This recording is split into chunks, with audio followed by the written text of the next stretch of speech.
Je suis très heureux d'être parmi vous, d'avoir partagé ces agapes, le repas d'amour, et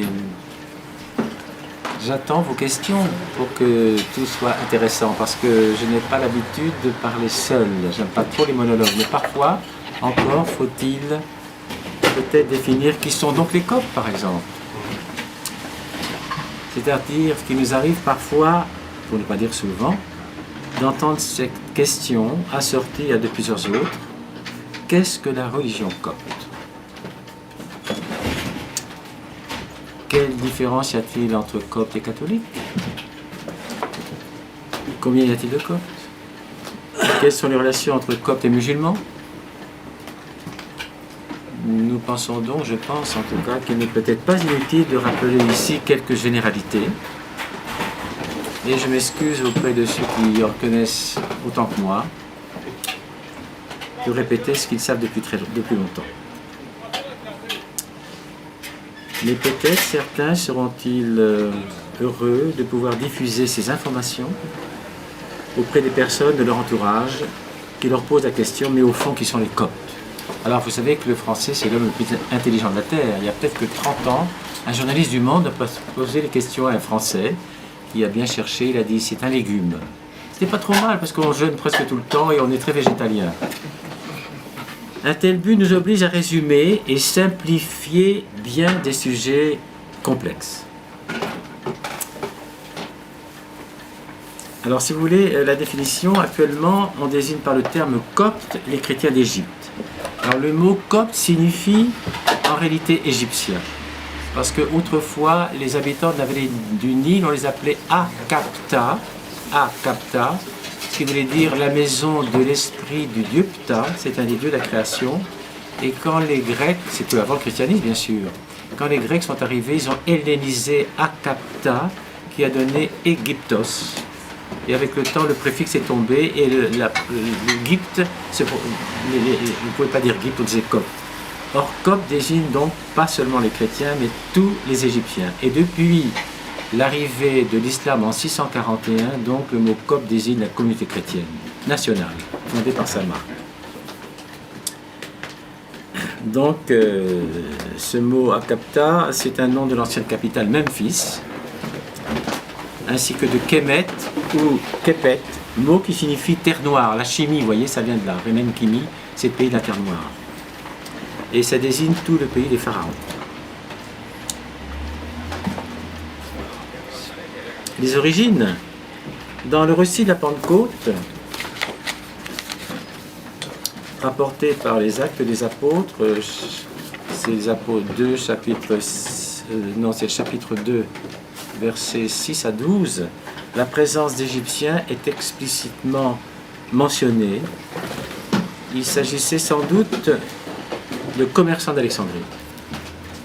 Et selon la tradition, l'Égypte aurait été christianisée très tôt par l'évangéliste Saint Marc. Les recherches les plus récentes semblent confirmer la christianisation rapide et précoce de l'Égypte par le biais de la communauté juive d'Alexandrie. On peut expliquer ce phénomène par diverses conjectures, et en particulier par l'existence de similitudes entre la religion de l'époque pharaonique et le christianisme. Il y a aussi un élément assez intéressant parce qu'évidemment, ce n'est pas marqué dans l'Évangile ou dans la Bible que Saint Marc soit venu en Alexandrie. Mais il y a un texte de Saint Paul qui est très intéressant. Saint Paul, dans l'Épître aux Romains, chapitre 15, versets 19 et 20, il dit, c'est donc Saint Paul, « J'ai assuré pleinement la proclamation de l'évangile du Christ, tout en ayant à cœur de n'évangéliser que là où n'avait pas été prononcé le nom du Christ, afin de ne pas bâtir sur les fondations d'autrui. » Donc, Paul, qui a beaucoup voyagé, pouvait venir à Alexandrie, c'était très proche. Donc, ça peut être aussi une des raisons pourquoi Saint Paul n'est pas venu, parce qu'il y avait déjà donc une communauté chrétienne vivante. Donc, c'est une preuve, s'il en était, de la fondation par Saint Marc de l'église d'Alexandrie.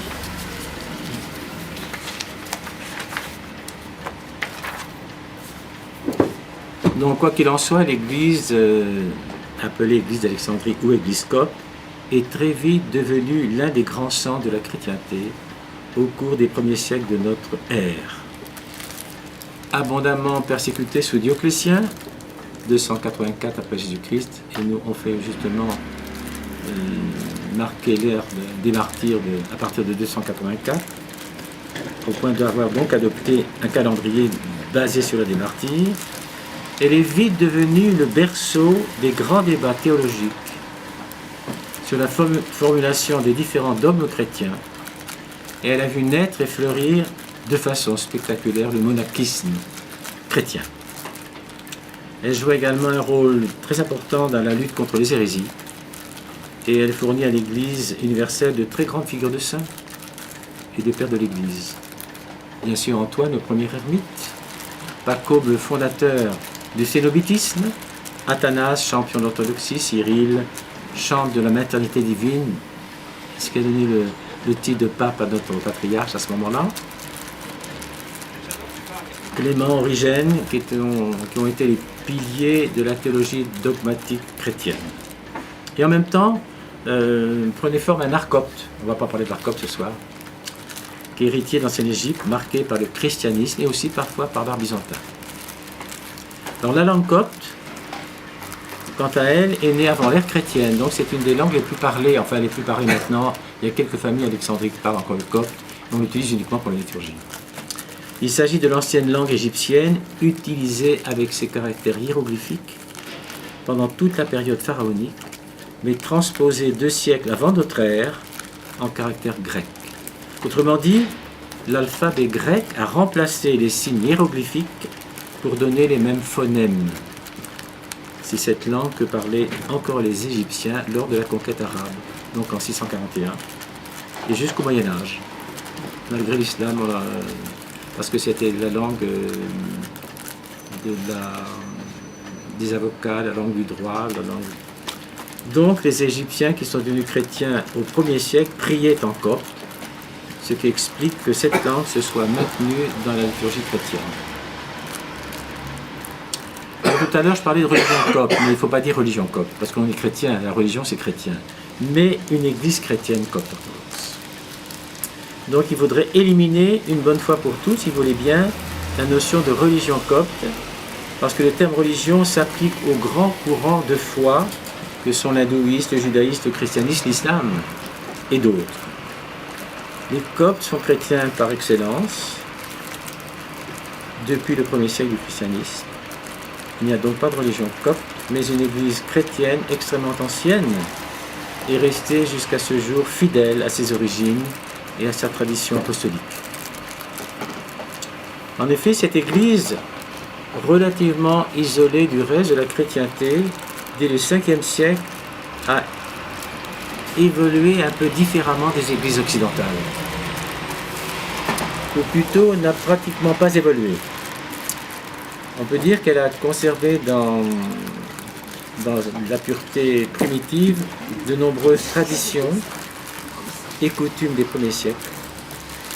Par conséquent, la connaissance de cette Église ne nous plonge pas, contrairement à ce que beaucoup croient, dans un monde exotique, mais constitue bien au contraire un approfondissement des sources du christianisme universel, un retour aux origines de la foi chrétienne.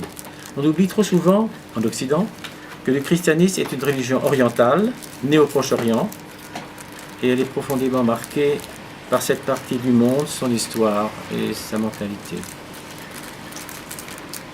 D'autre part, cette église étant enracinée en terre égyptienne, elle fait partie intégrante du paysage culturel de ce pays, dont elle constitue depuis 2000 ans des éléments vitaux.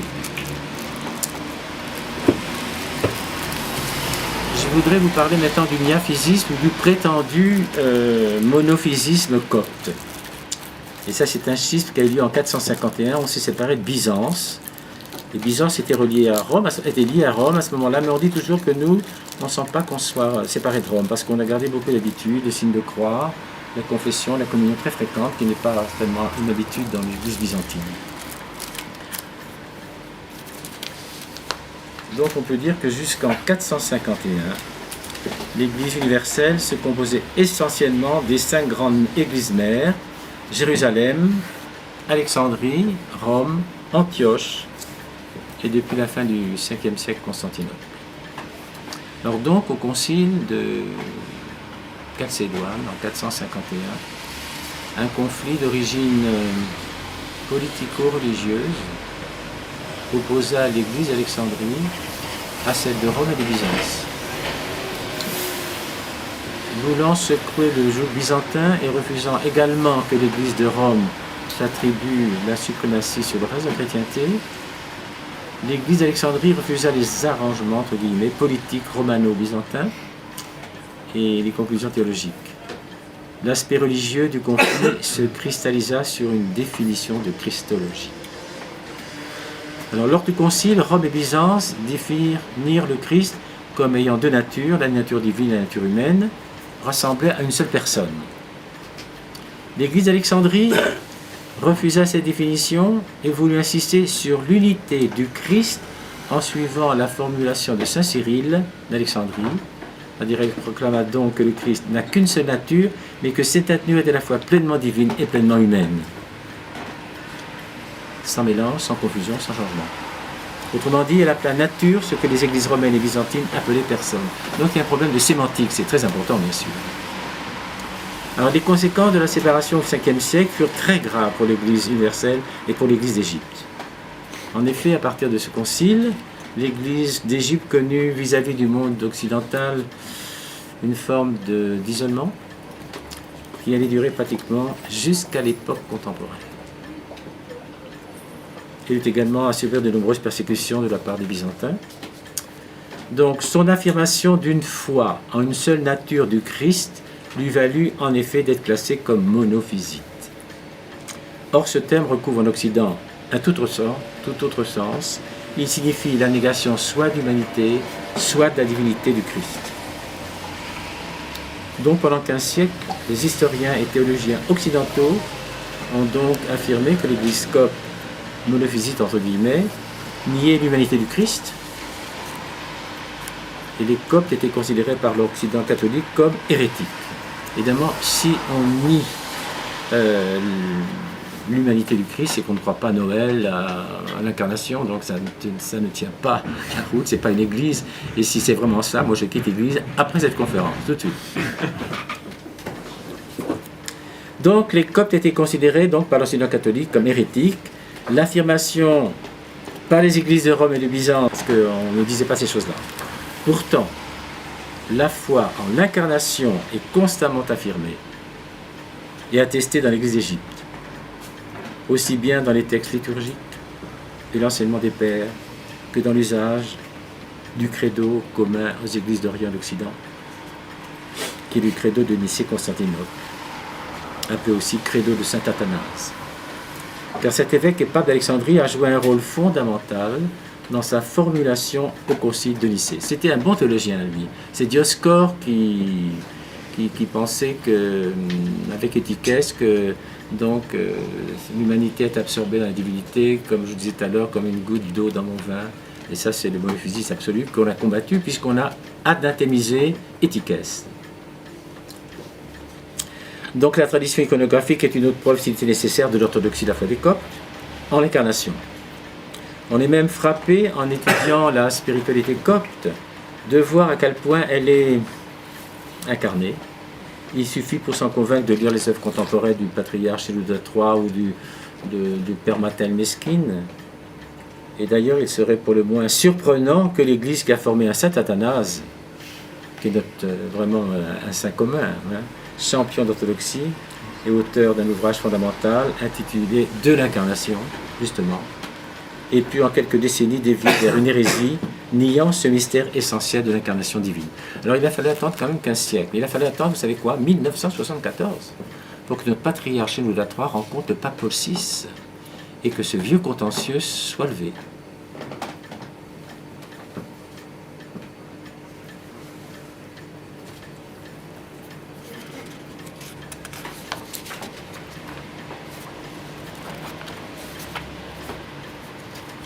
Donc on peut dire que pour l'essentiel de la foi, les deux églises, la romaine et la copte, sont extrêmement proches.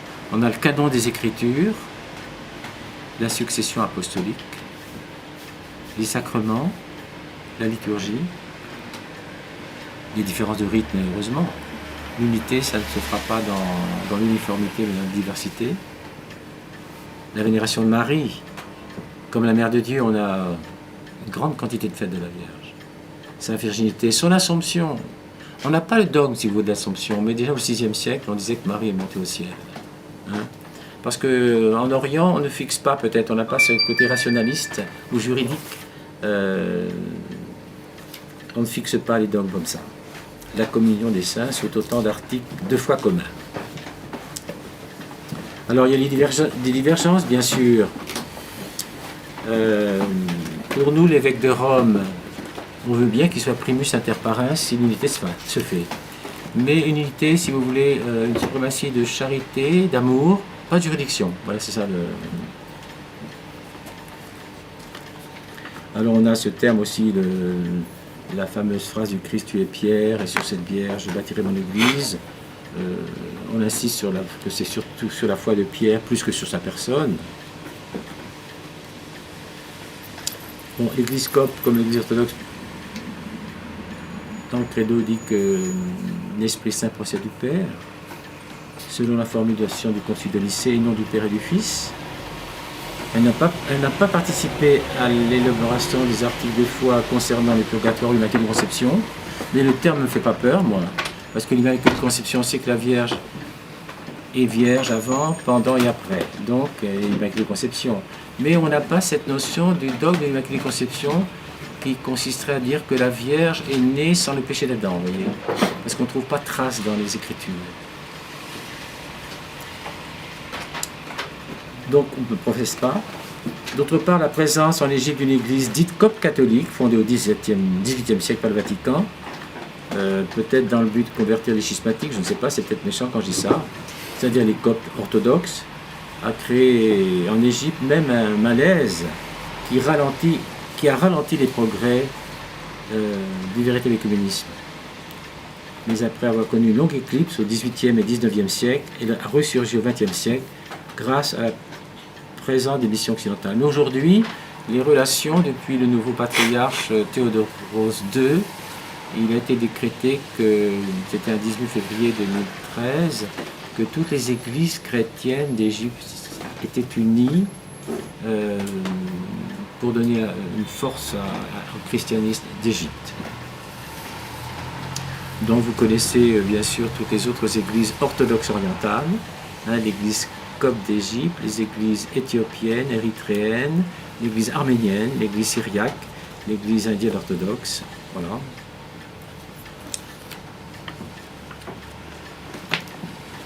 Alors l'écuménisme, ça aussi c'est un mot un petit peu galvaudé, j'ai l'impression. Hein.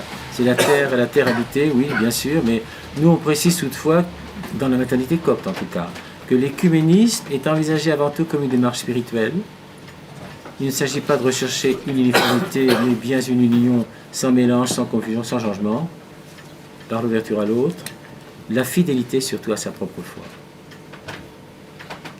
Et bien sûr l'approfondissement spirituel dans la prière et la charité.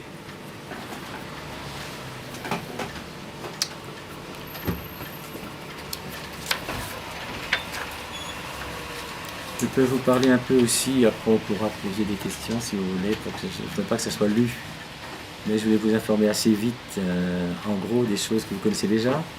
Bon, l'Église et la spiritualité copte, bien sûr, l'Église copte orthodoxe est dirigée hiérarchiquement par l'évêque d'Alexandrie, qui est élu au rang de pape d'Alexandrie et patriarche de la prédication de saint Marc. Le terme de pape a été attribué à l'évêque d'Alexandrie dès le IIIe siècle, et confirmé au IVe siècle par saint Cyril, bien avant d'être utilisé par l'évêque de Rome, et il est toujours en usage. C'est lui qui a justement défini la virginité de la Vierge Marie avant, pendant et après. Donc les évêques sont choisis parmi les moines, qui ne sont donc pas mariés.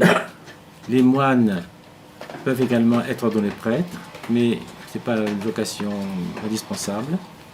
Les prêtres séculiers, en revanche, doivent être mariés pour pouvoir recevoir l'ordination.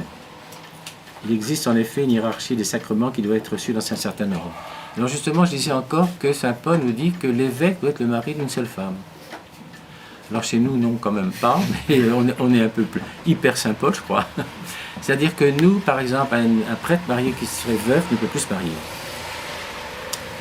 Donc des diacres et des sous-diacres, il y en a des quantités, des catéchistes, on en une pléthore de catéchistes.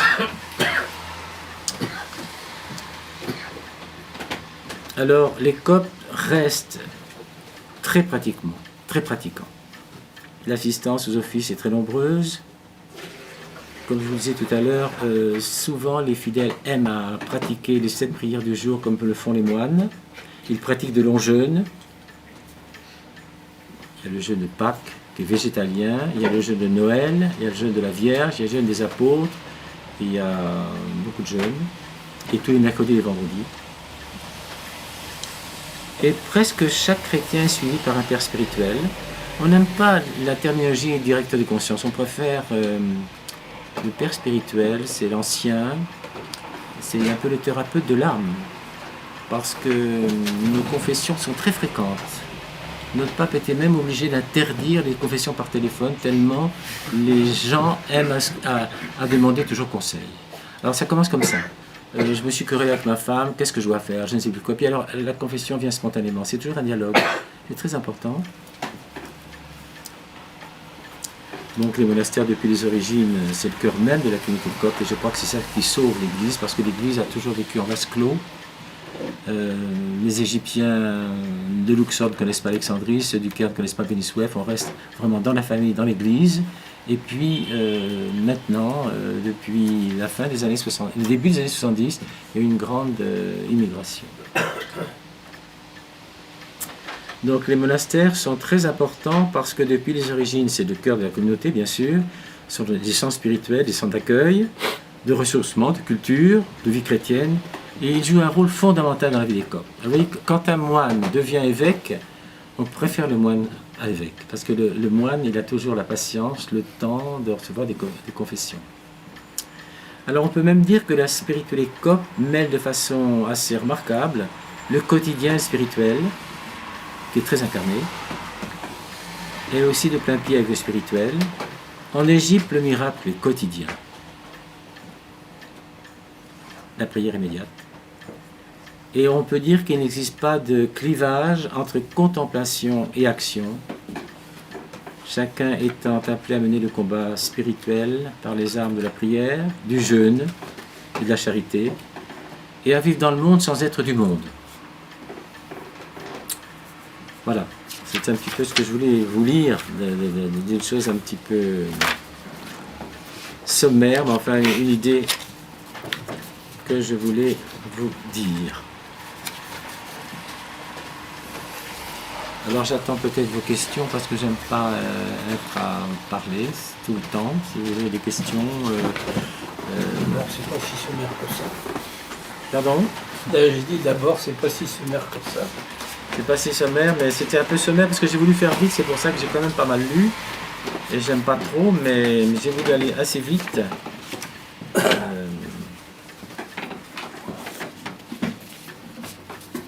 Alors bien sûr, on a parlé tout à l'heure que la vie monastique est fort importante.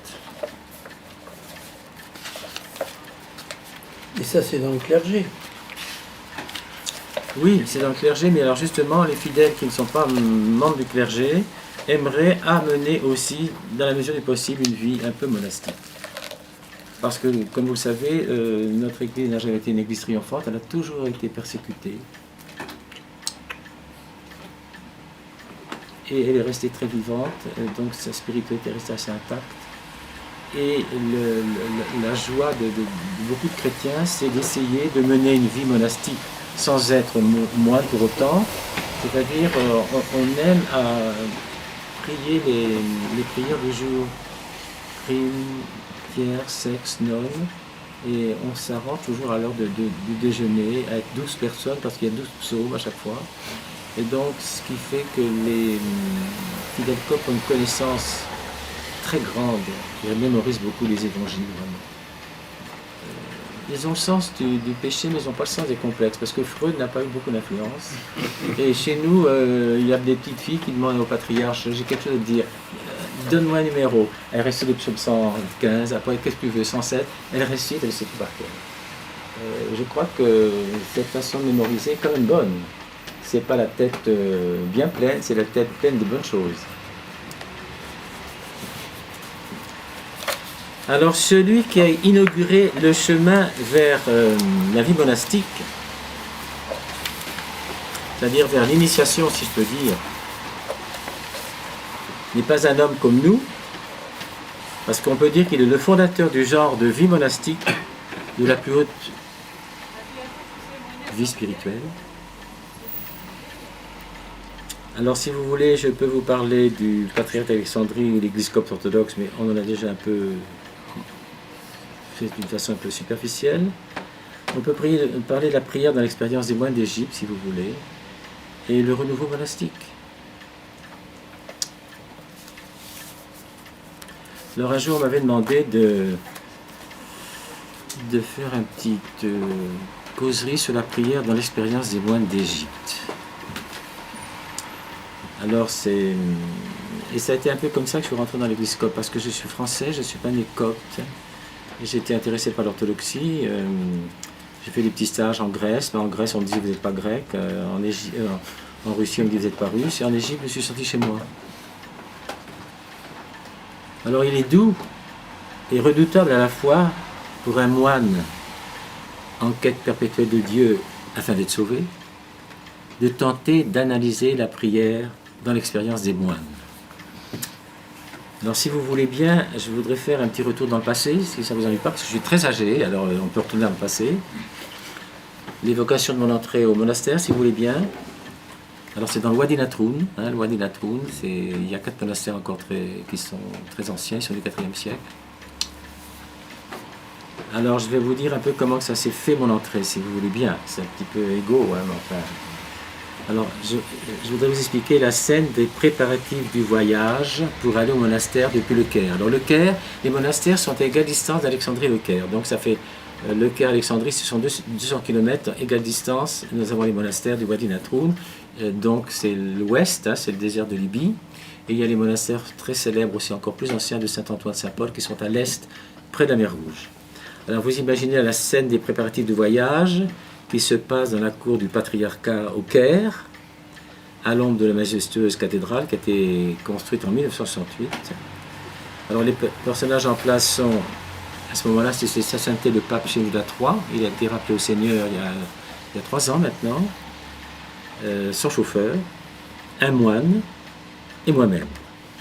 Alors, le patriarche dit à son chauffeur, surtout n'oublie rien, à toi, nous devons être au monastère Saint-Bichoy à 21h. Il faut à peu près 2-3 heures pour y aller, c'est à 100 km seulement, mais la route n'était pas très bonne. Alors le ton amène de sa sainteté le pape à l'adresse du chauffeur, plisse de joie le visage de celui-ci, qui connaît son maître. Le pape supervise lui-même le chargement des liturgies, des bibles, des images pieuses, des salades, des chocolats. Dans le coffre de sa voiture, et dans un sourire, nous invite à prendre place. Donc, nous nous engageons à grande vitesse sur la route caoteuse qui mène à Gizeh. Et sa sainteté le pape, qui a l'œil à tout, sans doute l'avez-vous déjà remarqué, parce qu'il a, vous voyez, tout ce qu'il a mis, les salades lui-même, le chocolat, parce qu'il pense à ses moines, invite le chauffeur à la prudence, tout en surveillant le moindre chien fou ou groupe d'enfants rieurs susceptibles de passer sous nos roues, parce qu'on roule vite. Heureusement, les pyramides sont là, ce sont comme des sentinelles éternelles de lumière qui se détachent sur l'écran de la nuit déjà avancée, libératrice, nous ouvre la route du désert. Au chaos et à la pollution succède le silence presque palpable. L'air enivrant du désert, la voiture ne roule pas, mais semble glisser sur le long ruban d'un no man's land absolu. Et telles des flèches qui atteignent au plus profond de l'âme, les paroles de sa sainteté le pape font écho dans le silence du désert, qui nous définit l'essence même de l'attitude monastique, non pas abstraitement, mais d'une manière très expérimentale. L'attitude contemplative qui est enracinement en Dieu. Et de même que saint Antoine le Grand, le père de tous les moines, se livrait alternativement au travail manuel et à la prière, le pape Shenouda III, tout en nous préparant et offrant, donc il nous prépare tameya, ce sont des galettes de fèves, et du carcadé, c'est une boisson de fleurs d'hibiscus, de nourriture terrestre. Il prie, il nous bénit et nous convainc que les saintes écritures suffisent à notre enseignement. Parce que l'évangile est assimilation vivante avant d'être référence livresque, car c'est en s'y modelant sa conduite que le moine se compromet pour le Christ. Alors, donc on arrive, une lumière à l'horizon nous indique le rest house qui est à 100 km du Caire. Une voiture bifurque à gauche au village du Wadi Natroun, puis s'engage sur une piste bordée d'eucalyptus et de tamaris, et au bout de laquelle émerge le clocher de l'enceinte du monastère Saint-Bishoy. Nous descendons de voiture, à un jet de pierre de la minuscule porte qui est située au nord du monastère. Le chauffeur frappe dans ses mains comme s'il applaudissait, le loquet est tiré et aussitôt refermé. Alors, exclamation du moine gardien, c'est le pape. Alors, une minute d'attente, qui semble une éternité. On entend des bruits étouffés, de pas et froissement de tissu. La cloche du paradis des moines sonne. La porte s'ouvre, laissant sortir du monastère une théorie de moines, il y en a une 150, ils sont nombreux, qui l'un après l'autre se prosternent et baisent la main du pape, qui les bénit et leur distribue un chocolat. Alors cette nuit-là, pour moi, en voyant les moines abîmés, confondus dans leur métanie, humble forme noire, dans la clarté crépusculaire du désert, j'ai perçu, je pense, ce que signifie chercher son salut. Être sauvé, c'est-à-dire plaire à Dieu. Dieu trouvant sa joie à l'œuvre de notre salut. Et cette nuit-là, j'ai compris que le salut commence par la distanciation envers soi-même et s'accomplit dans la prière,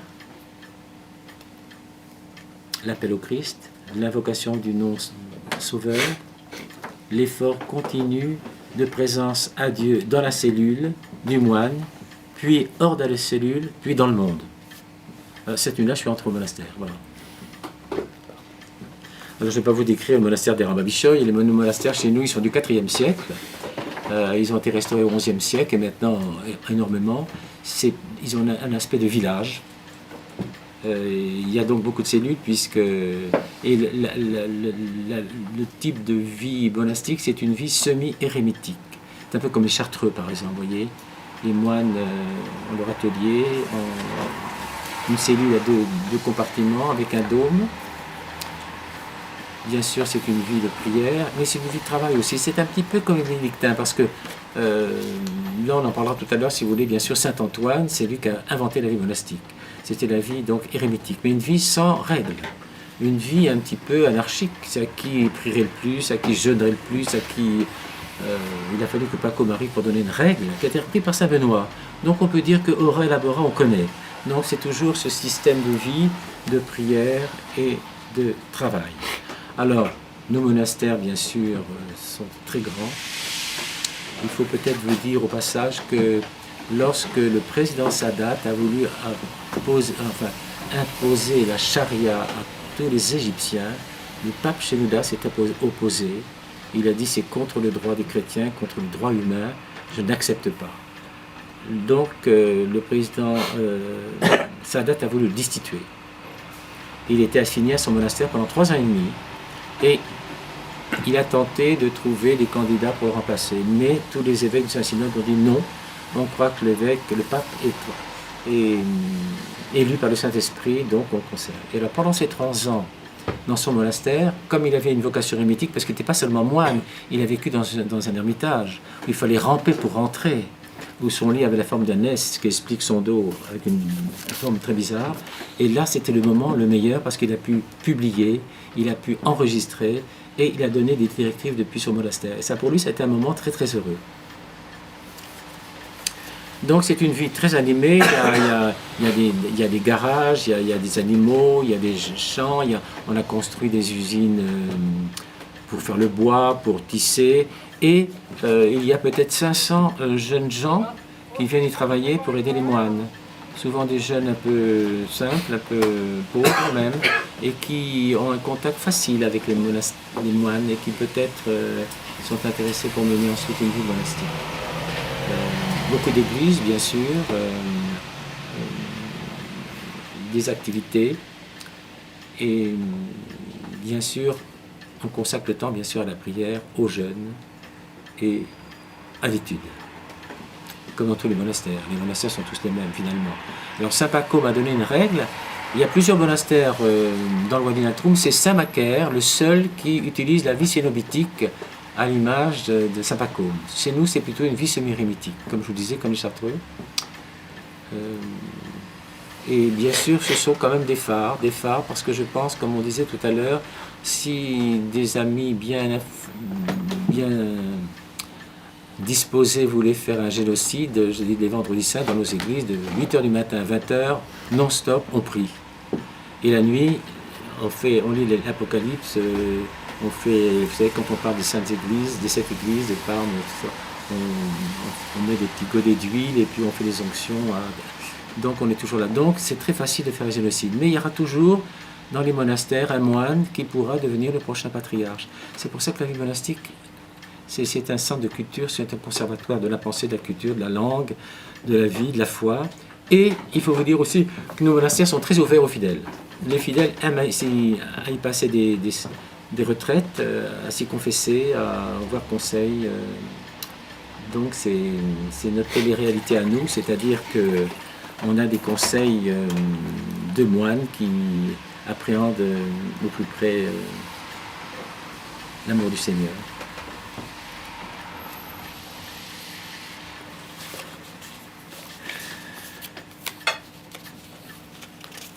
Je ne vais pas vous raconter tout ça, vous savez tout ça. Alors la prière, c'est un don du Saint-Esprit, vous le savez bien sûr. Pour entrer dans la vie monastique, il suffit seulement d'aimer Dieu, d'obéir à son supérieur et de vouloir faire son salut. Au cours d'un colloque au monastère de Saint-Bischoy, c'est mon monastère, Saint-Bischoy c'est un moine du IVe siècle, qui a eu un peu... qui a rencontré le Seigneur plusieurs fois, qui l'a porté sur les épaules, un peu comme Saint Christophe. Alors, au cours d'un colloque au monastère qui regroupait 14 églises orthodoxes byzantines et orientales, qui faisaient partie du conseil œcuménique, ainsi que plusieurs observateurs d'autres églises, il fut demandé à un moine à quels critères d'admission obéissait l'entrée de quelqu'un dans la vie monastique. Voici sa réponse. Voilà ce qu'il dit. Dans la vie profane, j'étais ingénieur. Un jour, j'ai senti l'appel de Dieu. J'ai tout laissé, travail, famille, maison, et suis entré au monastère. Puis il s'est levé, prêt à retourner dans sa cellule. Le président du conseil œcuménique, qui voulait en savoir plus, l'ayant retenu, le moine alors la tête baissée, en souriant, ajouté « C'est très simple. Il suffit de savoir prier, et c'est vraiment prier celui dont la prière est exaucée, parce qu'elle est agréable à Dieu. » La chose essentielle que le chrétien doit demander dans la prière, avec la certitude d'être exaucé, parce qu'on a des exigences avec le Seigneur. Il est exigeant, mais nous sommes exigeants avec lui aussi, c'est le Saint-Esprit. C'est l'Esprit qui permet de discerner quelle est la volonté de Dieu sur soi et sur les autres, et de la distinguer des appétits individualistes de la propre volonté. Parce que parfois, on a l'impression qu'on prie et on est un peu autosatisfait. Alors, pour être admis parmi les moines, le postulant doit avoir vécu au moins une rencontre avec Dieu. C'est-à-dire, le rôle du père spirituel se réduit à aider le novice à découvrir sa place devant la face de Dieu. De trouver sa voie spirituelle, d'attacher le moine au Seigneur. Et soucieux de l'attachement exclusif du frère à Dieu, le père spirituel n'admet pas d'attachement à sa propre personne, donc il doit sans cesse vivre dans l'esprit et se renouveler dans l'esprit. Ce n'est pas le père spirituel qui introduit ses fils dans l'intimité de Dieu, mais c'est l'esprit. Alors saint Antoine, c'est le père de tous les moines, On peut dire que c'est le premier connu à appliquer strictement les préceptes de l'Évangile. Il part pour le désert et sa vie ne sera qu'un long pèlerinage dans un désert de plus intérieur. Il veut vivre au désert à l'image de Moïse, d'Élie, de Saint Jean-Baptiste. C'était donc revivre les grands moments de la Bible dans ce lieu privilégié de la recherche de Dieu, de la rencontre avec Dieu. Pour se préparer à sa mission, le Christ ne s'est-il pas laissé au désert aller par l'Esprit Saint pour une longue période de 40 jours et de 40 nuits? C'est-à-dire que le moine ira donc chercher ici-bas, sur ce terrain, un terrain d'élection particulière qui est le désert. Bien sûr, c'est l'endroit où se cache le diable, qui porte naturellement au dénuement et à la contemplation, à vivre l'Évangile, c'est-à-dire passer de ce monde, ici-bas, au royaume d'éternité.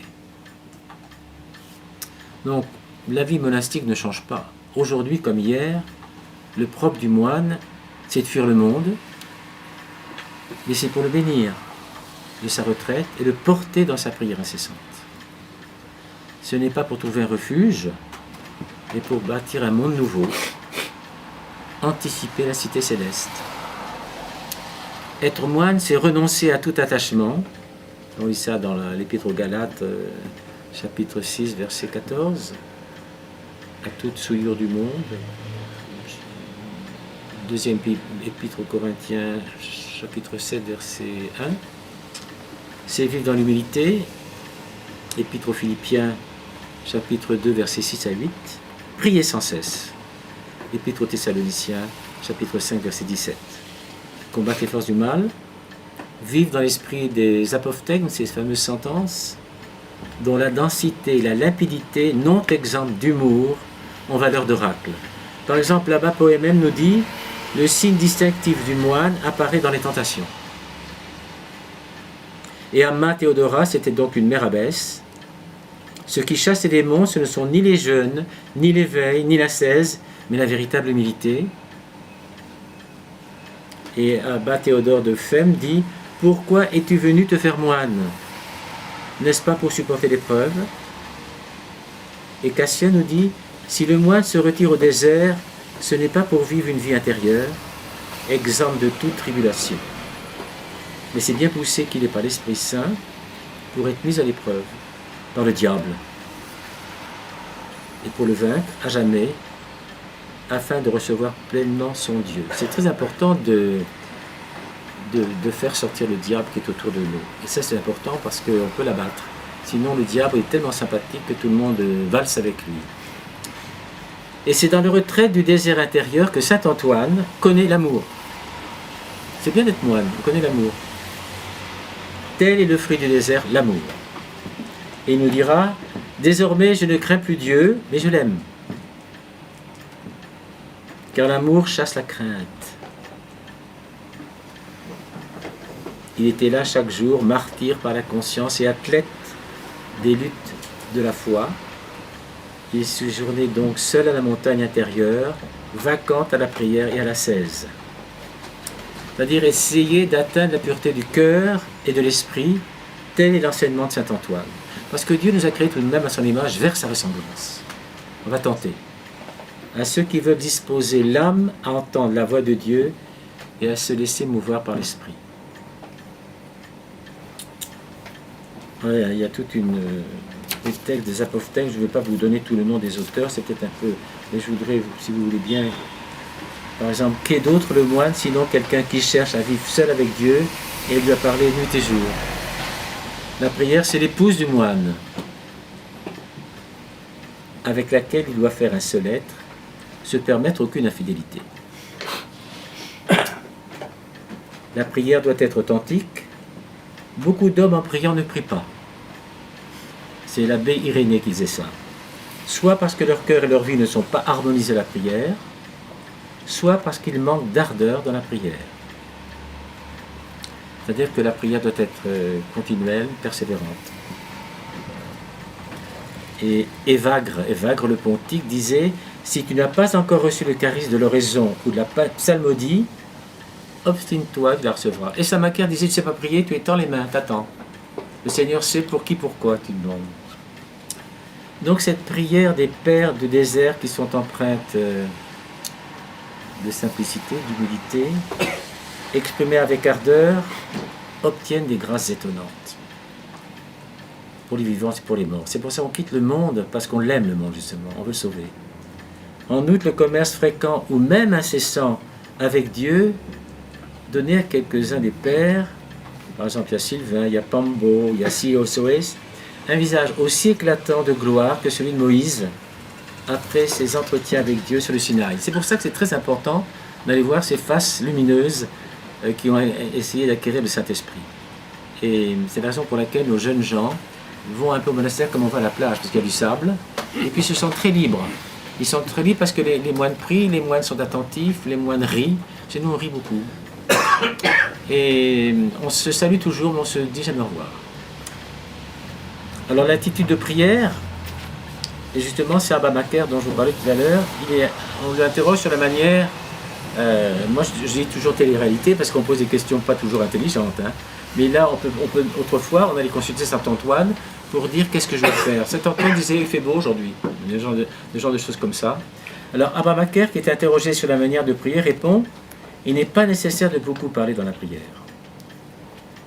Mais étendons les mains et disons: Seigneur, aie pitié de moi, comme tu veux et comme tu le sais. Quand ton âme est en difficulté, dis: à toi de me secourir. Et Dieu fait miséricorde, car il sait ce qui nous convient. Au fond, c'est un appel au Seigneur, et le Seigneur qui nous sauve. Et c'est une synergie finalement. On reçoit et on donne, et on donne et on reçoit. Et ça devient, c'est pour ça qu'on appelle souvent les moines des athlètes du désert. Et puis il y a une prière, il y a une position dans la prière de l'Église, c'est-à-dire les bras sont ouverts, les paumes et le regard levés. Cette attitude rappelle la position du Christ, tout simplement. Enfin, tout simplement.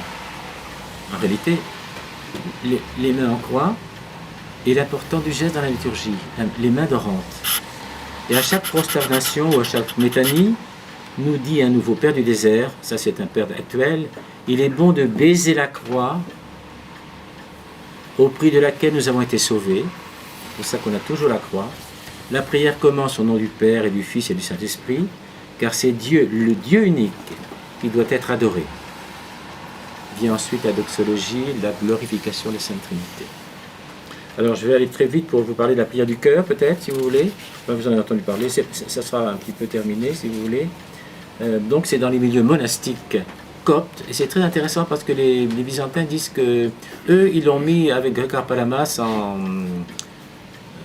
ils l'ont bien échafaudé, mais même c'est très intéressant parce que je fais parfois une petite conférence sur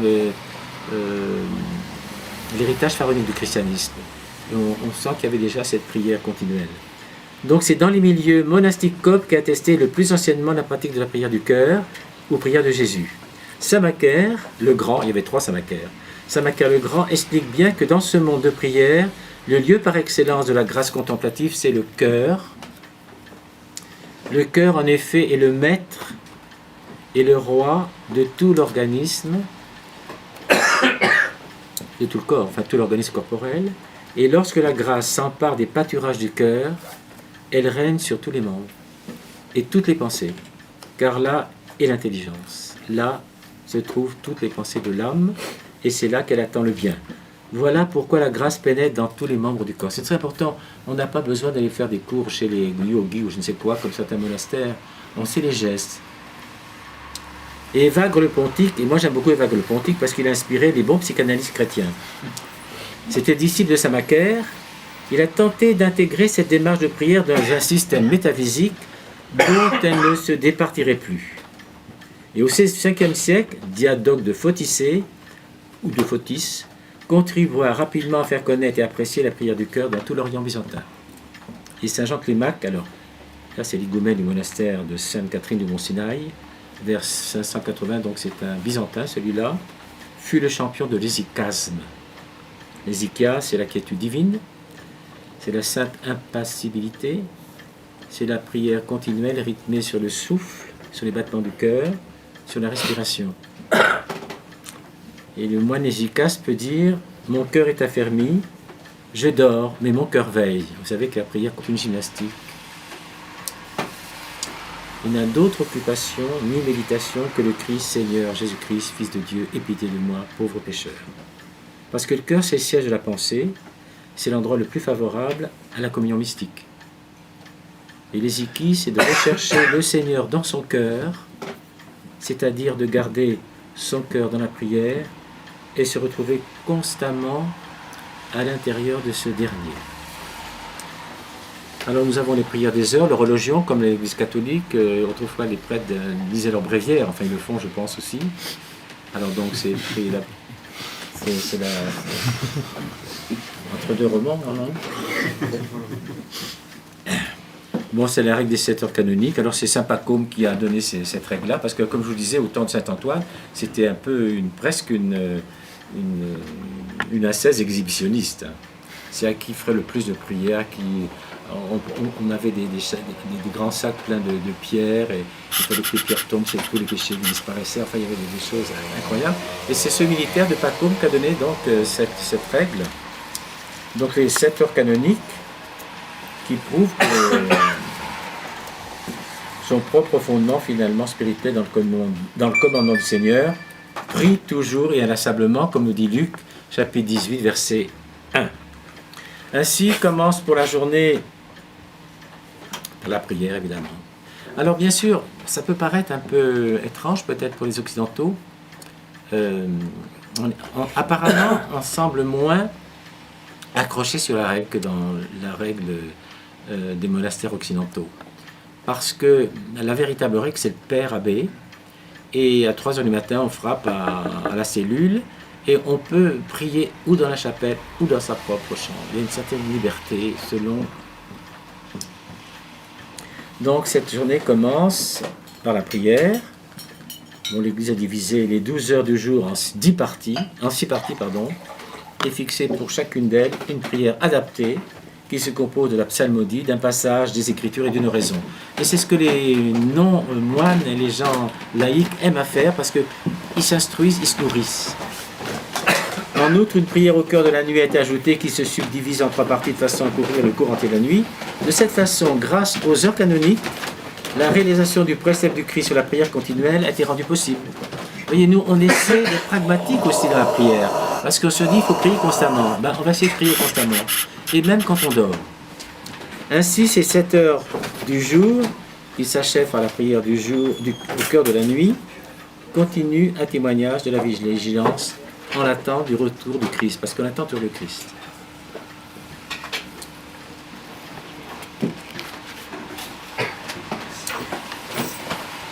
Alors, qu'est-ce qu'il nous dit ça Alors, Matal Meskin, c'est un contemporain. Il était le père abbé du monastère Saint-Macaire. Il a été rappelé au Seigneur il y a quelques années. C'est une grande figure de l'orthodoxie copte. Et quand je vais dans des monastères bénédictins, c'est pas rare qu'on lise ses pensées spirituelles et tous ses commentaires sur Pâques, la Pentecôte, les prières. Alors, c'est Matal Meskin, donc un nouveau père du désert, puisqu'il n'est plus du 4e siècle, mais d'aujourd'hui. Il dit « L'authentique homme de prière, non seulement porte dans son cœur ses frères et les présente à Dieu, mais encore il porte à Dieu, à ses frères et à tous les hommes, avant tout aux pécheurs. Pécheur qui a obtenu de Dieu le don de voir ses propres péchés. » Parce que ça, c'est tout là. Hein. Quand on vient au monastère, on va projeter toutes nos failles, toutes nos transgressions, toutes nos erreurs sur un écran. Et on va apprendre à se connaître un peu, donc à connaître l'autre, donc à l'aimer, donc à être apte à commencer un travail d'humilité. Le pécheur, c'est celui qui a obtenu de Dieu le don de voir ses propres péchés. C'est l'homme des prières, il sait voir dans l'autre l'image de Dieu, que chacun porte en soi, et sait la faire émerger au-dessus du péché qui souille. Enfin, prier, c'est invoquer l'esprit qui nous convainc du péché. C'est très important de savoir ça, parce qu'on n'est pas des astres évanescents, c'est la guerre. Il nous convainc du péché et l'esprit consolateur. On peut dire que prier, c'est obtenir le don du rétablissement de notre condition de fils qui crie Abba, Père, comme les anciens dans leur vie de prière, les nouveaux pères du désert de Cété disent aujourd'hui. Pourquoi donc certains ont des révélations et voient des anges?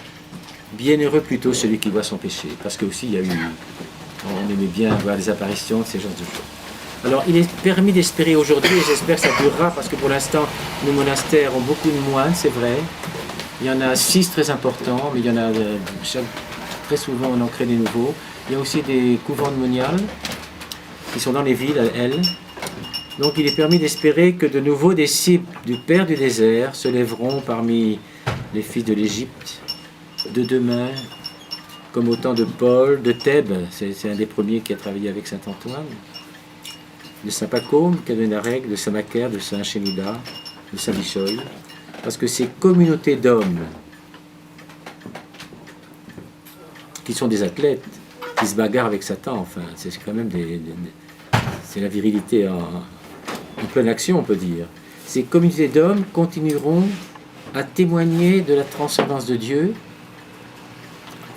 demain, comme aujourd'hui. Les prières et les pénitences de ces âmes contemplatives continuent et continueront à profiter à l'Église tout entière et à s'étendre à tout l'univers, tout simplement. Vous voyez, les moines se retirent pour que l'univers soit touché. Alors, si vous avez des questions à me poser sur ce qui se passe actuellement en Égypte, bien sûr, il se passe des choses différentes, mais je crois que c'est très très important de savoir que chaque personne persécutée,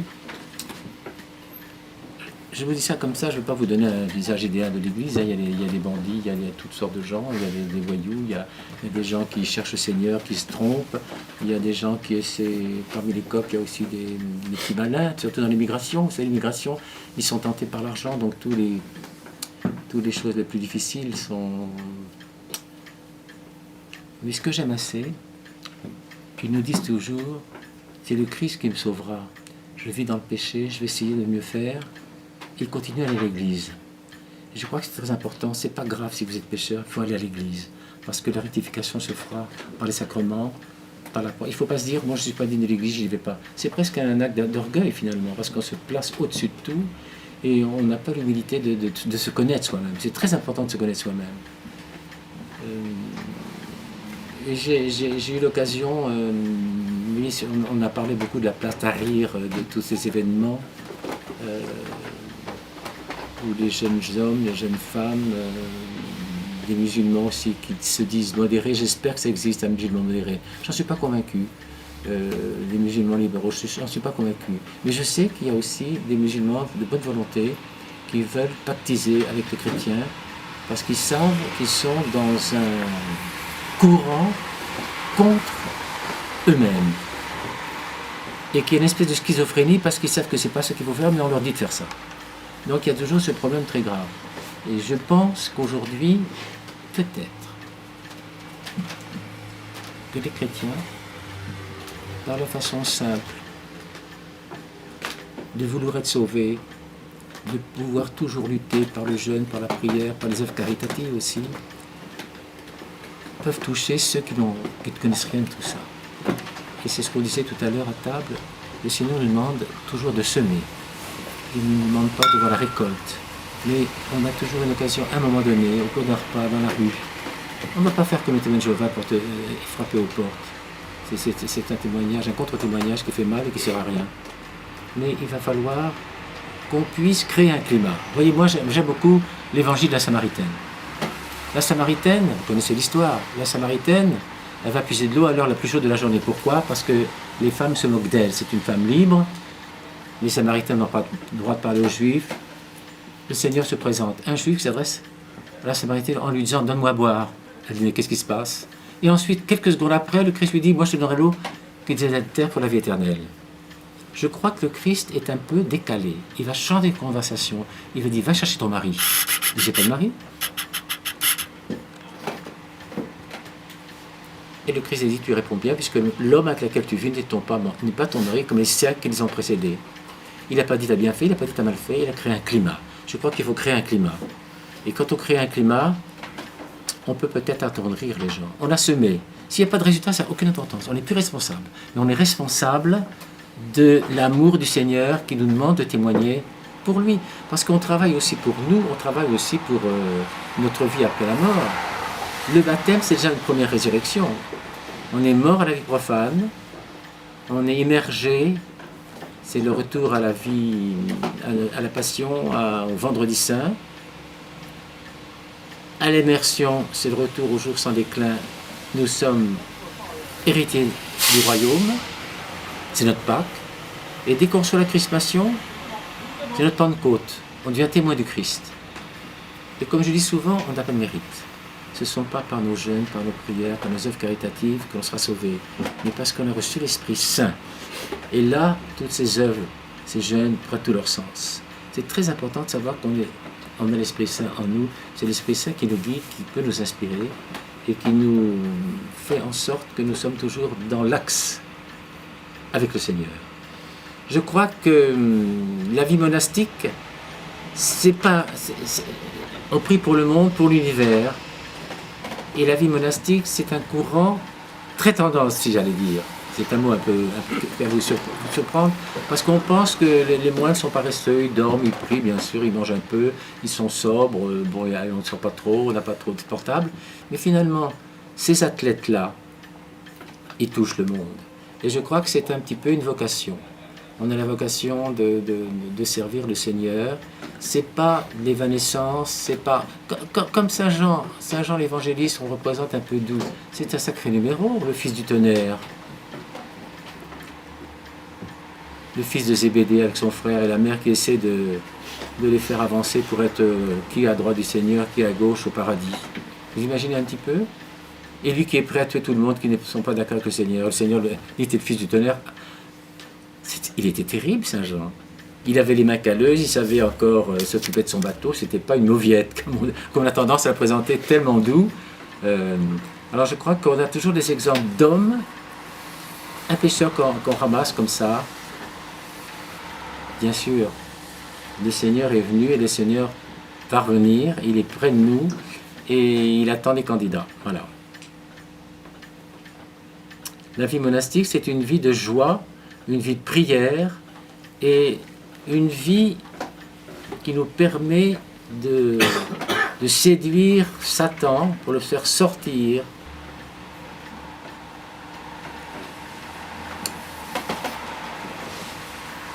Alors vous êtes peut-être intéressé de savoir quels sont les points communs avec l'Église catholique. Moi je pense qu'une Église apostolique, qu'elle soit fondée par Pierre et Paul ou par Saint Marc, ou par Saint Thomas en Inde, ou par Saint Jean à Jérusalem, ce sont les églises du Christ, l'église une, parce que le Christ est un, l'église est une. Au cours du temps, l'histoire, mais notre devoir c'est de retourner au moment où l'église était une. Et c'est ça le vrai sens. Parce que l'unité, ce n'est pas l'uniformité, c'est la diversité, mais c'est enfin savoir qu'est-ce que c'est que la foi. On a une foi commune, au sacrement. On sait que lorsqu'on reçoit le corps et le sang du Christ, c'est quand même une chose importante. Quand le Saint-Esprit descend sur l'autel et se donne, et nous devenons à notre tour Christophore pour porter le Christ dans l'Église, parce qu'on reçoit durant la liturgie, durant la synaxe le Seigneur, et on le porte dans le monde.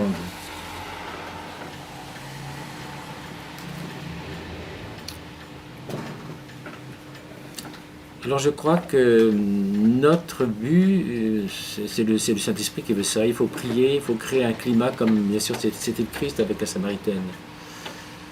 Mais il faut créer un climat, il faut pouvoir prier ensemble et faire un peu comme Saint Macaire en disant qu'est-ce que tu veux, quand tu veux. Voilà.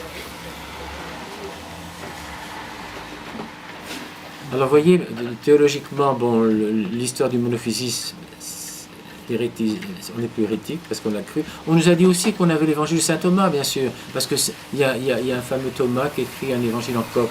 Mais il y a aussi un certain Barnabé qui avait écrit, c'était je crois c'était un disciple, je crois, c'est au temps de Dante, hein, au XVe siècle, qui s'est converti à l'islam, qui a écrit un évangile aussi, un petit peu, voilà. Donc il y a eu beaucoup, c'est pas pour autant qu'il était italien ou chrétien Donc c'est très important aussi d'être toujours très vigilant et de savoir que l'Église est toujours la même, mais elle est toujours nouvelle. C'est un peu comme l'amour. L'amour, c'est toujours la même chose, mais c'est jamais la même chose. Alors, aujourd'hui, bien sûr, on subit des persécutions, des difficultés.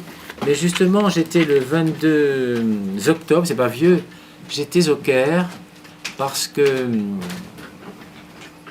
le ministre du Tourisme et le Premier ministre veulent relancer, bien sûr, c'est un peu du marketing, veulent relancer le tourisme en Égypte.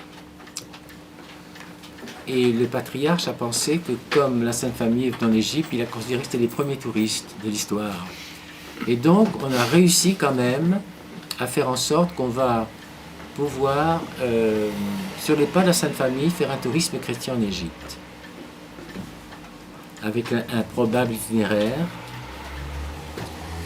Et je crois que c'est très important parce que béni vous soit mon peuple Égypte, a été dit. Isaïe en a parlé. La Sainte Famille est passée par là. La Vierge en 1968, en avril 68, est réapparue à Zeytoun. Elle n'a pas laissé de message, mais pendant 3 ans, elle paraissait la nuit. Les musulmans l'ont vu, les protestants l'ont vu, les catholiques. Le légat du pape Paul VI l'a vu, le président Nasser l'a vu, puis tout le monde. Et le miracle, je crois que ça a redonné une ferveur, parce qu'à cause de la guerre, les Coptes ne pouvaient plus aller à Jérusalem. Et ils étaient très privés, et avec leur côté très pragmatique et leur sens de l'humour, ils ont dit la Vierge vient nous rendre visite, elle vient nous consoler. Et je crois que c'est une très grande consolation, effectivement, pour l'Égypte. Et comme disait Monseigneur Ray, le 15 août, j'ai le grand privilège, avec le Père Loiseau, qui célèbre toujours le rite extraordinaire, à Toulon, l'église Saint-François de Paul. Nous avons fait une procession, lui avec une très belle statue de la Vierge, et moi avec l'icône de la Vierge de Zeytoun, dans les rues de Toulon, sur le port. Et il y a eu des encensements, il y a eu des bénédictions. Le Père Loiseau disait c'est la Vierge qui convertit les musulmans, qui étaient là, qui écoutaient.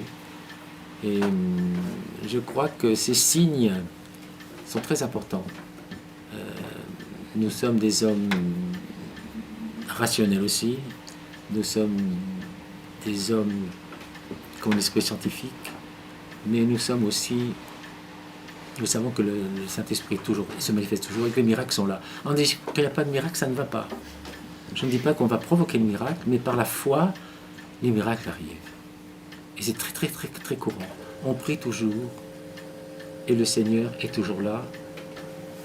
Et la mère de l'incarnation, la Vierge, très importante dans l'Église, on a je ne sais combien de fêtes en l'honneur de la Vierge. Elle est notre mère à tous. Je crois qu'il est très important de se plonger toujours dans les évangiles, dans la vie de sacrement, dans la charité envers les autres et dans la simplicité.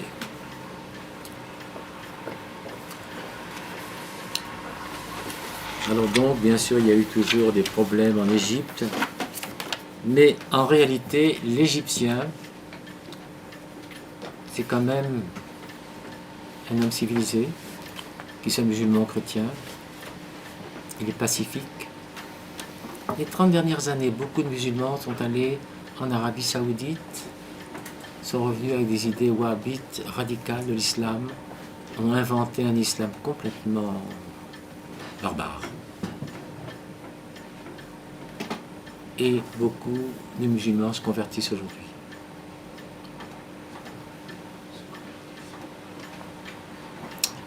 Que la bénédiction du Dieu Tout-Puissant, le Père, le Fils, Saint-Esprit descendent sur cette assemblée. Je vous demande pardon de vous avoir parlé de cette façon, mais je voulais vous dire que l'Église catholique, l'Église de Rome, l'Église d'Alexandrie, l'Église de Constantinople, ces églises apostoliques, elles attendent un seul maître, imprimus inter pares, et que chacun approfondisse sa foi Parce que ce n'est pas du relativisme en disant on prend un peu de ceci, on prend de cela. Non, non. C'est d'aller au fond, à la quintessence de la foi. Et la foi est une. Dieu est unique. Le Christ est un. Et c'est enfin, vous vous rappelez, le Christ était divisé, vous vous rappelez? C'est ça. C'est les hommes qui divisent. C'est les hommes qui ratiocinent. C'est les hommes qui ont perdu de vue le Seigneur. Et c'est les hommes qui, ayant reçu le Seigneur, se sont appropriés. Parce que les prêtres, les évêques, nous ne sommes pas propriétaires ni de nos églises, ni de nos fidèles, ni des sacrements. Mais nous sommes responsables de l'âme des fidèles qui nous sont confiés. Donc il faut une grande s'abandonner au Seigneur et faire en sorte que le Saint-Esprit travaille dans l'Église et dans le monde.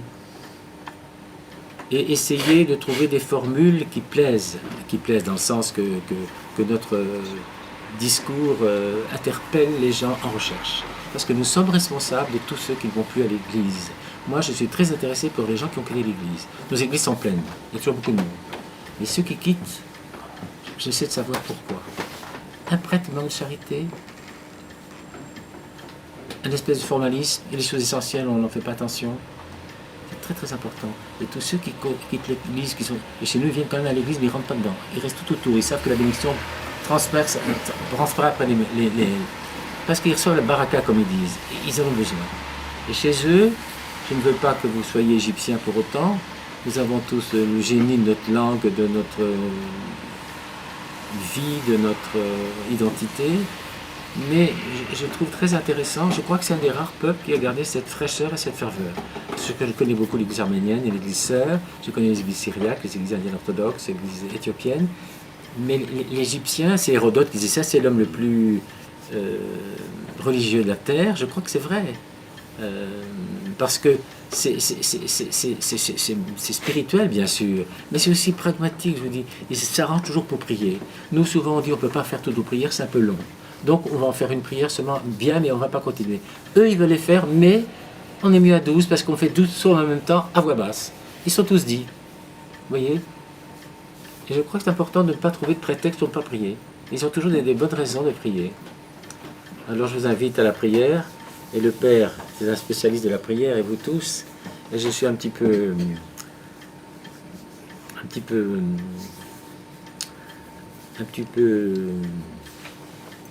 touché d'être le seul à parler.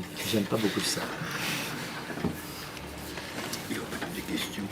Oui, bien sûr. Oui. Il y aura peut-être quelques questions. Et avant les questions, je vous inviterai à lire, en complément de cette conférence, qui a dû vous donner goût pour découvrir la vie de Saint-Antoine, ça se trouve... Oui, la vie de Saint-Athanas, bien sûr. De Saint-Athanas, dans la collection Foi vivante en français, donc dans les sources chrétiennes pour ceux qui ont le privilège de connaître le grec. Et aussi l'Évangile prêché au désert par Don Regnault de Solève. Ah, très bien. C'est un tout petit livre.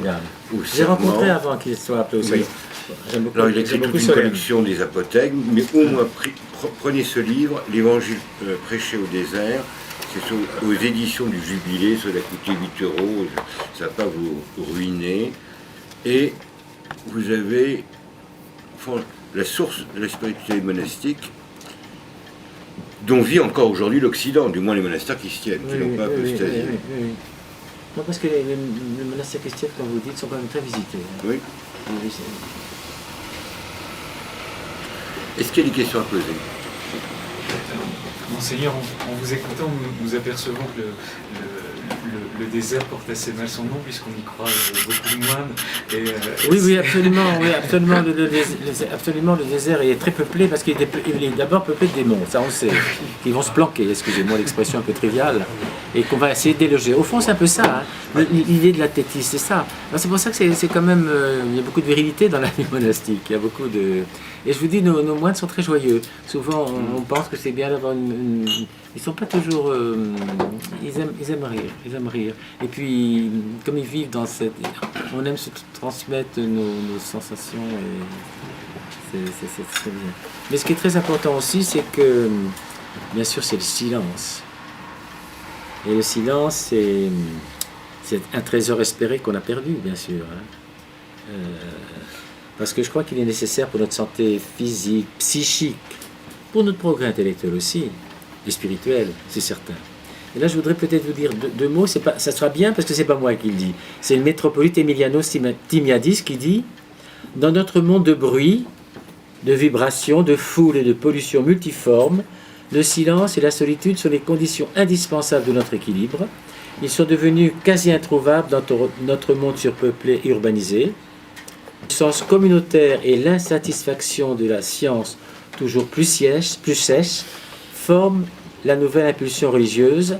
Ce renouveau spirituel soulignera les limites de la fausse croissance économique, de la désacralisation de la nature, de l'inadmissible torture d'êtres humains et de la sensualité sans borne des hommes. Peut-être est-ce le devoir du monachisme, de nouveau, comme au temps des hérésies et des dégradations, de prendre la tête de la création du monde nouveau basé sur ses valeurs spirituelles.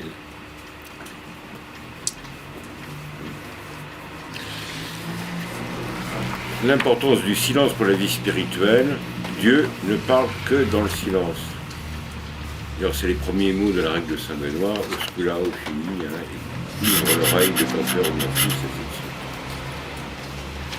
Avez-vous rencontré le père Mata Oui, je l'ai rencontré, bien sûr, je l'ai rencontré, oui.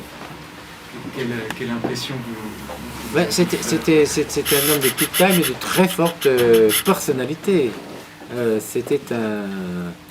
Il a tout vendu, il a vendu ses 2 pharmacies, ses 2 voitures, il s'est retiré vraiment dans les cailloux, dans les pierres, pour repeupler des monastères vides. Et il a rempli son monastère Saint-Macaire. Et je suis très content parce que le pape actuel, le patriarche Théodore II, est très lié à Saint-Macaire. Vous savez, souvent les pères abbés et les patriarches ont des points communs ou des points divergents sur la foi. Et c'est pas toujours facile. En revanche, le pape Tawadros II il a consacré un évêque pour Saint-Macaire et il aimerait bien que toute la vie monastique se base sur l'exemple de Saint-Macaire. Parce que c'est un endroit de prière, d'études, alors que dans d'autres monastères, il y a cette vie, bien sûr, cette règle, ces prières, mais je crois que le monastère de Saint-Macaire attire aussi beaucoup d'étrangers, beaucoup de gens du monde entier, et il a un peu fait connaître l'église copte, la vieille tradition de parce que la vie monastique, bien sûr, elle était très, très bruyante, elle y est encore aujourd'hui, mais il y a eu des moments aussi où, comme toujours, je crois que Mata Meskin a réinventé cette vie monastique qui marque les esprits en tout cas et qui touche.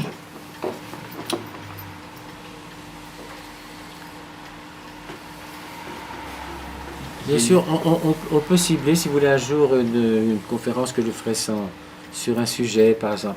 Moi, j'ai un sujet que j'aime assez bien, c'est l'héritage pharaonique du christianisme. Et je crois que lorsque Saint Marc, justement, est arrivé à Alexandrie, il a trouvé un champ très fertile pour son apostolat. Parce qu'il a trouvé un peuple déjà préparé après la mort, on croyait à une vie. Il y avait le jugement dernier, la balance à la façon de Saint-Michel. Il y avait des offrandes de pain et de vin. Il y avait un genre de baptême. Il y avait des choses similaires. Et il y a des endroits où le christianisme a pris difficilement, où il y avait des sacrifices de sang, des choses comme ça. Tandis que cette religion pharaonique, à un moment donné, est devenue même monothéiste. Et je crois que c'est un champ fertile. Et le fait que Saint Paul ne soit jamais venu là, alors qu'il se promenait beaucoup et qu'il voyageait beaucoup, je pense que ça peut être une des bonnes raisons pour bien démontrer que Saint Marc a fondé son église là. Et déjà, en lançant, il y avait des évêques, des moines. Et bien sûr, dès qu'il y a eu parce que longtemps, bien sûr, la vie chrétienne, c'est une vie marginale, c'est-à-dire on était caché, on vivait... Après, il y a la liberté du culte. Et puis, au IVe siècle, il y a eu un espèce d'élan. On a voulu réinventer la vie. Alors, des hommes, des femmes sont partis qui dans le désert pour mener une vie ascétique à fond. Et en même temps, ça je ne vous en ai pas parlé, mais enfin, on va en parler la prochaine fois, il y a eu aussi le didascalé, c'est-à-dire l'école théologique d'Alexandrie, très importante, parce que sur le plan de la connaissance, il y a eu en même temps le plan de l'ascèse avec la vie monastique et le plan de la connaissance avec le didascalé. Même Saint-Jérôme, enfin, on venait de Gaule, on venait d'Espagne pour étudier, et puis il y a les grands, bien sûr, les Saint-Pantène, Origène et Saint-Cyril et Saint-Clément, c'est très très important. Et alors je dis souvent aussi peut-être l'attraction que peut avoir l'Église apostolique égyptienne sur les Français, c'est que cette Église, comme je vous disais, n'a jamais eu droit de cité, n'a jamais été triomphante, elle s'est développée dans les monastères bien sûr, dans les villes aussi ensuite. Elle n'a jamais persécuté ni des individus, ni des groupes, ni des institutions. Elle a toujours été persécutée, elle vit encore. Donc je pense que son message est fort. Bien sûr, il y a eu quand même une persécution avec la fameuse Hypatie. Mathématicienne, philosophe, très belle en plus. Alors les moines avaient peur d'une femme qui avait... Alors ils ont voulu opposer le message chrétien au message des choses impériales. Et on a tenté de la baptiser, elle a refusé. Alors ils ont pas dû être tendres, ça, je crois que la seule petite chose, il faut dire la chose, que Hypatie, elle était trop belle, trop intelligente, elle pensait trop, et c'était au IVe siècle enfin. Alors le féminisme, ça n'a pas pris.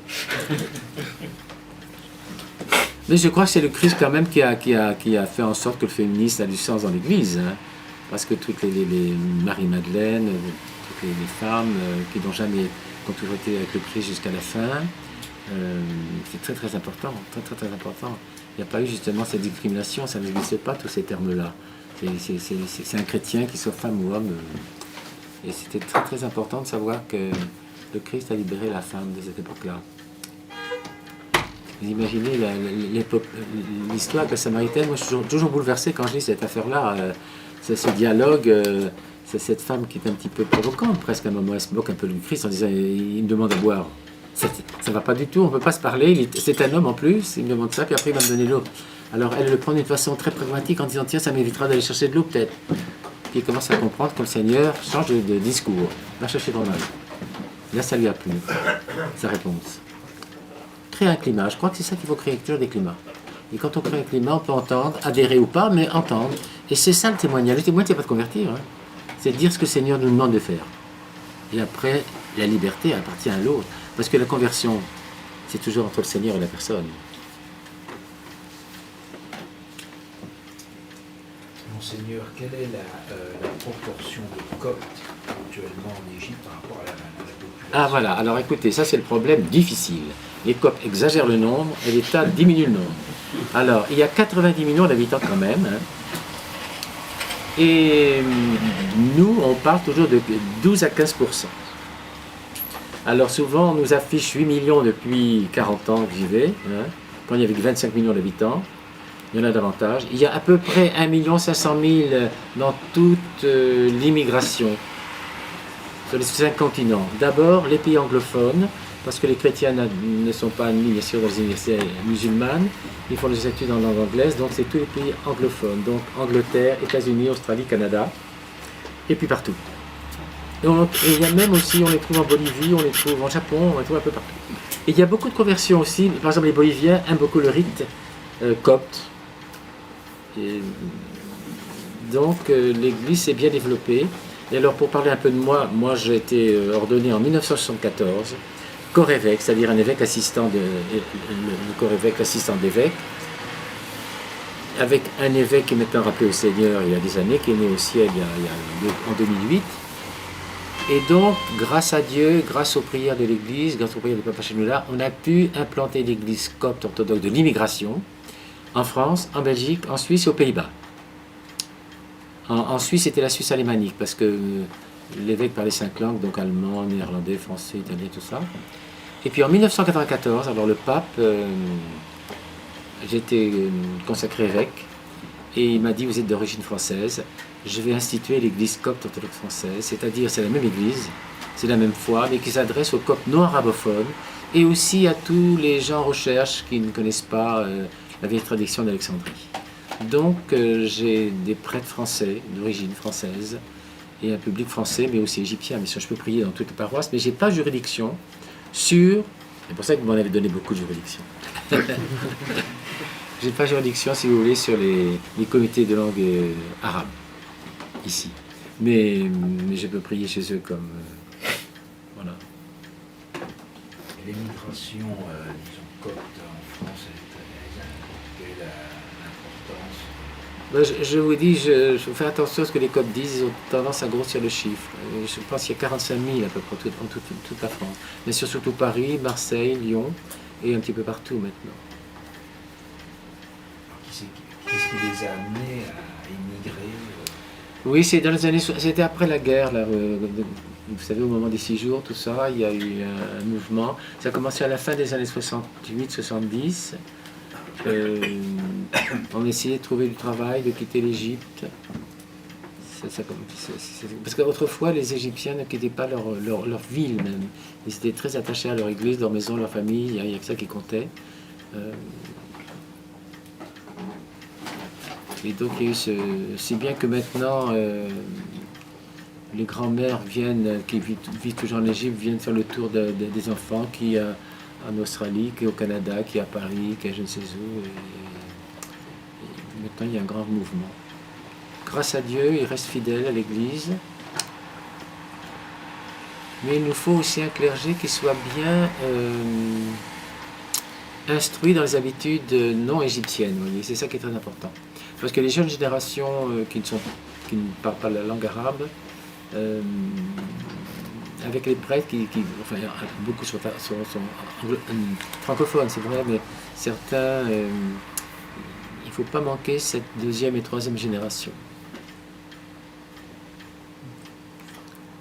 Excusez-moi, j'ai quelques amis où j'ai rencontré des gens de Normal Sup et apparemment il y a pas mal d'interrogations à l'aumônerie de Normal Sup sur les débats entre monophysites et nestoriens, notamment en raison d'une étudiante qui fait ou qui a fait un mémoire là-dessus. Et alors justement, j'aurais aimé éventuellement avoir un peu plus de précision sur les différentes écoles du monophysisme. Et puis j'ai entendu aussi, notamment par des amis orthodoxes, parler de Jean Philopon, qui a des opinions un peu particulières en dehors du monophysisme, mais à quelle école il se rattache par rapport au monophysisme, et puis dans quelle mesure est-ce qu'il permettrait éventuellement, malgré certaines opinions bizarres sur la Trinité, un dialogue avec les catholiques du fait que sans être aristotélicien, il y a des oui, c'est-à-dire il n'y a pas de problème avec la Trinité, de toute façon, même si on a cette tendance miaphysite, comme on dit maintenant. Non, mais chez Philopon, si, apparemment. Ah oui, bien sûr, oui, chez Philopon, oui, bien sûr, oui, bien sûr. Oui. Non, parce que tout de même, on a anathémisé Eutychès, qui était vraiment le monophysisme absolu. Donc on l'a considéré comme une hérésie. Enfin, je me suis trompé de mot, oui, je parle du miaphysisme, mais quelles sont les nuances, mis à part évidemment le fait que, mais je pense que c'est un peu plus subtil que ça. Oui, c'est-à-dire, voilà, il pensait que la nature divine était supérieure à l'humaine, en gros. Enfin, c'est un peu grossier ce que je dis, mais c'est un peu ça. Et on a pensé, mais non, nous, on a toujours cette même formule que Byzance ou Rome, hein. Parfait dans sa divinité, parfait dans son humanité. On a une très belle prière lorsqu'on élève la patène avec le corps consacré. On dit Amen, Amen, Amen, je crois que sa divinité n'a jamais été séparée de son humanité, même l'espace d'un moment ou d'un battement de cils. Donc l'humanité et la divinité, on l'a. Mais on l'a formulé, une nature divino-humaine, une seule nature composée de la perfection humaine et de la perfection divine. Donc ça semble parfois un peu tiré vers les cheveux parce qu'il a fallu trouver une formule juste. Mais justement, j'ai reçu un catéchisme arménien qui dit maintenant qu'il croit aux deux natures. Les Arméniens disent qu'ils croient aux deux natures. Alors nous, ce qu'on a eu peur, parce qu'on a tellement lutté contre les nestoriens qui séparaient la divinité de l'humanité, on s'est dit le Christ, parce que la Vierge devenait la mère du Christ seulement, elle était Christotokos et non pas Théotokos. Et puis c'est vrai que l'expression des deux natures vient d'abord du nestorianisme avant d'être oui, justement. Alors nous on a tellement lutté contre, on a pensé qu'il y avait presque deux personnalités, quoi. Et le mot natura, prosopon, il y a eu de la confusion, il y a eu des problèmes de sémantique, il y a eu des problèmes de langage, parce que la langue était grecque et nous le copte, c'est un peu identique, mais tout le monde n'était pas. C'est vraiment Athanas qui était un très bon théologien. En revanche, Dioscorde n'était pas un très bon théologien, je crois. Mais alors en parlant justement du copte, je me souviens d'avoir entendu, même des gens qui faisaient la promotion pour des cours de copte, qui disaient que finalement il n'y avait pas tellement d'écrits théologiques en copte, qu'il y avait surtout des histoires sur les pères du désert, etc.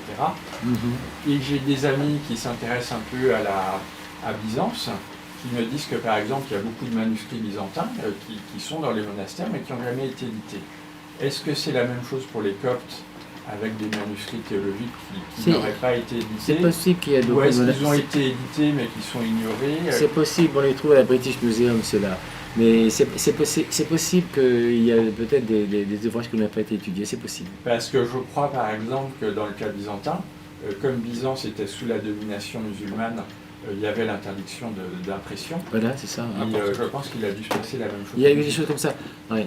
Parce que vous savez bien sûr qu'il y a des chats de coptologie très répandus maintenant. Il y a beaucoup de coptologues dans le monde. Hein. Et tous les 4 ans, il y a un congrès important qui est à Rome, qui est à Varsovie, qui est à New York.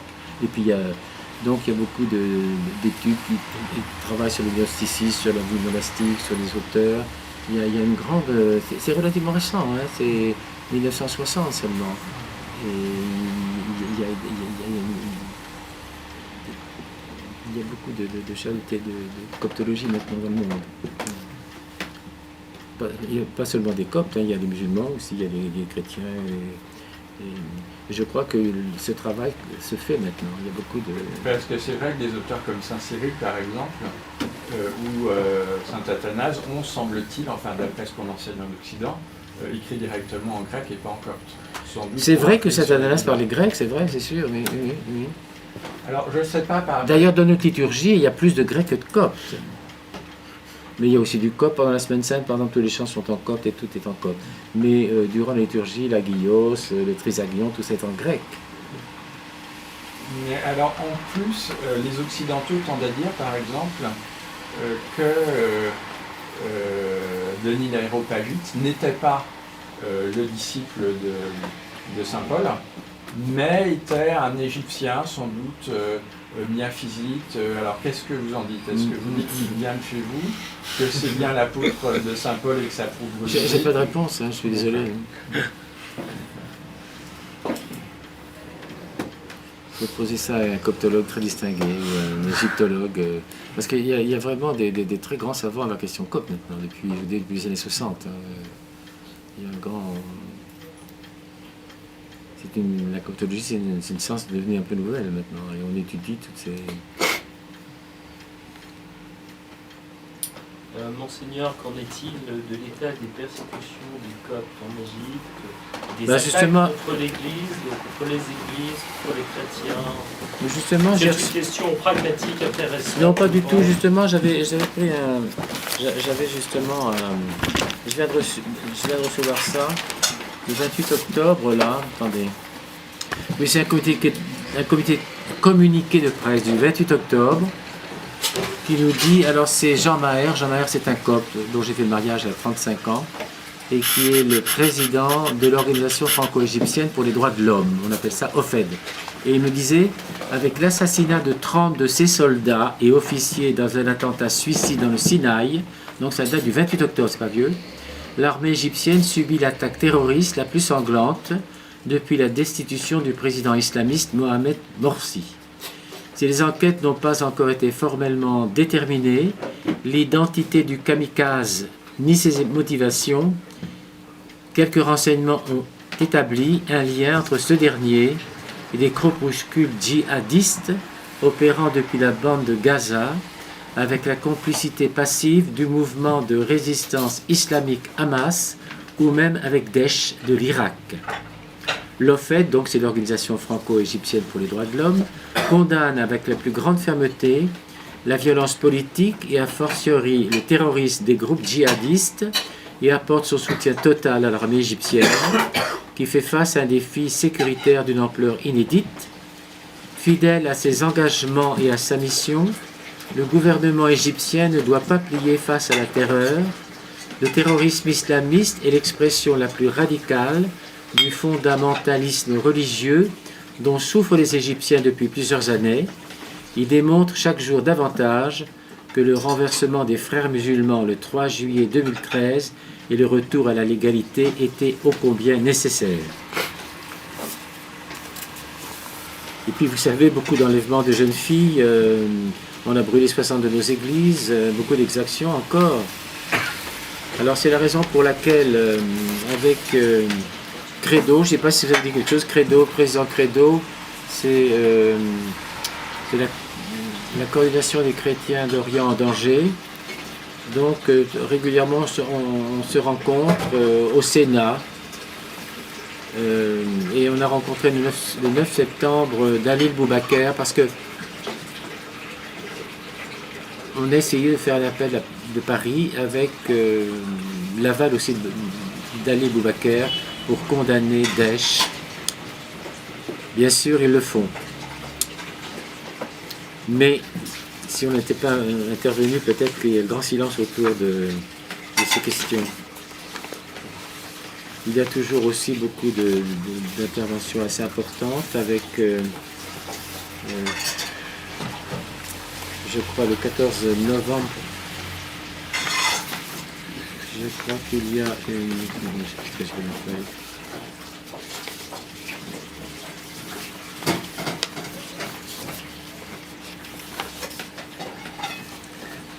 Il y a une chose que j'ai envie de vous lire.